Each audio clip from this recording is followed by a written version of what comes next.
အမြတ်တမ်းပေးဝေတဲ့ကိစ္စနဲ့ပတ်သက်ပြီးတော့အပင်ငရဲရောက်သွားပြီဆိုလို့ရှိရင်ကတော့တဲ့သာဓုခေါ်နိုင်စွာမရှိသည့်အတွက်ကြောင့်မရနိုင်သာဓုခေါ်လိုက်ရင်သူ့ကိုကဲတင်လိုက်တာကပတ္တနုမောဒနာကုသိုလ်ကဲတင်လိုက်တာဒီကလူတွေကပေးဝေတာကပတ္တိဌာနာကုသိုလ်လို့ခေါ်တယ်သူကသာဓုခေါ်လိုက်လို့ရှိရင်ပတ္တနုမောဒနာကုသိုလ်လို့ခေါ်တယ်သူကကဲနောက်တစ်ခုငရဲမှာကြတော့အဲ့လိုခေါ်နိုင်စွာမရှိသည့်အတွက်ကြောင့်မရဘူးတဲ့ဒါဖြင့်တိရိစ္ဆာန်ဘဝရောက်နေရောတိရိစ္ဆာန်ဘဝရောက်နေလို့ရှိရင်လည်းပဲသာဓုခေါ်နိုင်စွာမရှိသည့်အတွက်ကြောင့်မရဘူးဘလောက်ကြီးဆူတောင်းတောင်းဘလောက်မျှဝေနေအဲ့ဒီပုဂ္ဂိုလ်ကပြန်မရသူကံလည်းပဲတခါကုသိုလ်ကောင်းမှုလုံးလို့လူပြည်ဖြစ်နေတယ်ဆိုရင်လည်းအဆက်အသွယ်ပြတ်သွားပြီနတ်ပြည်ရောက်တယ်ဆိုရင်လည်းအဆက်အသွယ်ပြတ်နေတယ်သို့မဟုတ်နတ်စည်းစိမ်ခံစားနေလို့ဒီကအမြတ်တမ်းပေးဝေတာလေးလောက်ကတော့ပြောစရာမရှိဘူးပတ်စံချမ်းသာတဲ့လူကိုလက်ဆောင်သွားပေးတာတော့ပဲဖြစ်မှာပေါ့နော်အဲ့တော့မြတ်စွာဘုရားဆိုလိုတာကအေးသွားတဲ့ပုဂ္ဂိုလ်တယောက်ဟာတဲ့ငရဲပြည်ရောက်နေမယ်တိရိစ္ဆာန်ဘုံရောက်နေမယ်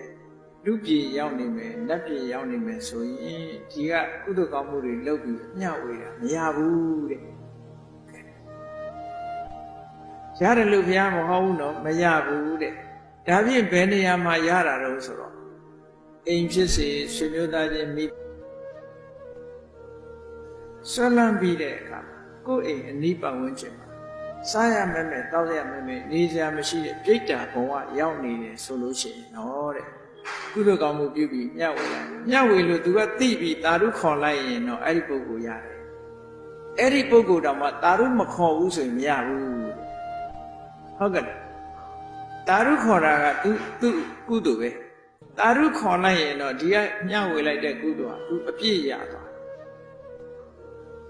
ဒါကြောင့်မို့လို့တိရောဂုတ်တသုတ်ဆိုတာမြတ်စွာဘုရားဟောထားတာရှိတယ်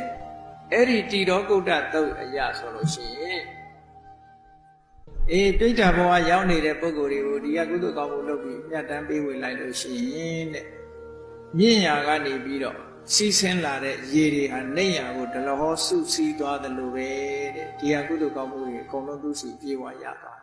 ချက်ချင်းနေစရာတွေရသွားတယ်စားစရာတွေရသွားတယ်ဝတ်စရာတွေရသွားတယ်ချမ်းသာဒုက္ခရသွားတယ်သာဓုခေါ်လိုက်တာလေနော်အဲ့တော့အမျှဝေတယ်ဆိုတာကြည့်ကိုရည်စူးတဲ့ပုဂ္ဂိုလ်ကဒီရနိုင်တဲ့ဘုံဆိုတာစိတ်ဓာတ်ဘုံတစ်ခုတည်းပဲရှိတယ်ဉာဏ်နဲ့ဘုံရောက်နေရင်ကိုရည်စူးတဲ့ပုဂ္ဂိုလ်မရဘူးဆိုတော့ပုံနာကြီးရတယ်စကားကောင်းအောင်မေးတယ်ရှင်ဗျာတဲ့အဲ့ဒီလူမရှိဘူးဆိုရင်ဘယ်လိုရမလဲဒီလိုထပ်မေးကိုရည်စူးတာကတယောက်ဒီပြင်ဘယ်လိုရနိုင်တော့တန်တရားမှာဆွေတွေမျိုးတွေရှိသေးတယ်တဲ့သူကမိဘကိုရည်စူးလိုက်တယ်ဆိုရင်ဒီဘဝမိဘကမသိလိုက်ဘူးဟိုဘဝမိဘသိချင်သိတယ်အဲ့ဒါလို့ဆိုလို့ရှိရင်သာဓုခေါ်တဲ့ပုံကိုရတယ်ပေါ့ဆိုတော့အတိတ်ဘဝတုန်းကမိဘတွေရတယ်ဆွေမျိုးသားချင်းတွေရတယ်ဒါဖြင့်များတဲ့အခုကိုရည်စူးတဲ့ပုံကိုလည်းမရှိဘူးအတိတ်ဘဝကပုံကိုတွေလည်းမရှိဘူးဆိုရင်ဘယ်သူရမှာတော့စကားကိုကော်မေးတော့မြတ်စွာဘုရားကဒီနေရာမှာတဲ့တန်တရားကြီးကအမတန်ရှည်သည့်အတွက်ကြောင့်ကိုယ့်ရဲ့ဆွေမျိုးပြိတ္တာဘုံမှာမရှိဘူးဆိုတာပြောလို့မရဘူးဟုတ်ကဲ့ဘဝတစ်ထောင်နဲ့꽌ပြီးတော့လည်းရှိရင်ရှိနေမှာပဲလေဘဝတရားဟာရှိရင်ရှိနေမှာပဲဒါကြောင့်မို့လို့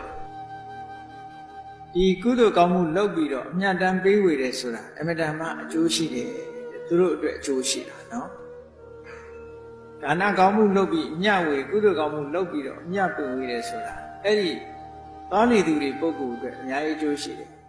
သူတို့သာအကျိုးရတာမဟုတ်ဘူးကုသိုလ်လုပ်တဲ့ပုဂ္ဂိုလ်ကလည်းကုသိုလ်ပြေဝရပါတယ်လို့မြတ်စွာဘုရားကဇာတိတော်နိတုံမှာဒီလိုဟောတာအင်္ဂုတ္တပါဠိတော်မှာရှိသေးရဲ့နော်အခုသုတ်တန်တွေကိုသေချာကြည့်မယ်ဆိုရင်ဒါတွေကနေ့စဉ်နဲ့အမျှဘုန်းကြီးတို့တွေဘာသာရေးလုပ်ငန်းတွေလုပ်နေတော့နားလည်ဖို့အမတန်မှအရေးကြီးတယ်ပေါ့ကိုလုပ်တဲ့အလုပ်ကတကယ်အကျိုးရှိတဲ့အလုပ်လားမှားယွင်းနေသလားဆိုတော့အဲ့တော့မြတ်စွာဘုရားကအဲ့ဒါလိုဖြေထားတာကိုကြည့်မယ်ဆိုလို့ရှိရင်ခုနကလိုဆုတောင်းပေးတာနဲ့အမျှဝေတာနဲ့မတူဘူးနော် ကုသိုလ်ကောင်းမှုလုပ်ပြီးတော့အမျှဝေတာကတစ်မျိုးခုနကကောင်းရာသုခတိရောက်ပါစေလို့ဆုတောင်းနေတာကတစ်မျိုးဆုတောင်းနေုံတက်တဲ့နဲ့တော့မရဘူးကုသိုလ်ကောင်းမှုလုပ်ပြီးအမျှတမ်းပေးဝေပါပေးဝေလိုက်လို့ရှိရင်ထိုပုဂ္ဂိုလ်ကလည်းဝမ်းမြောက်မှုပေါ်သာဓုခေါ်လိုက်မယ်ဆိုရင်ရတယ်တဲ့ဒါသာဓုခေါ်နိုင်ရတယ်